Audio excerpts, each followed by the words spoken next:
tayong double booking, isang papunta sa Batangas City, pati isang Tanawan, Batangas.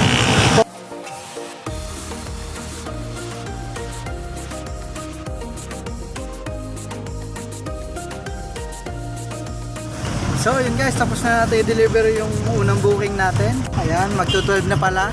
So kakain muna tayo. So ayun guys, tapos na natin yung double booking natin. So naghihintay na ulit tayo ng sunod pang booking. So nandito tayo ngayon sa Batangas City. So samahan nyo ako sa pag-iintay ng ating sunod na booking. Bye!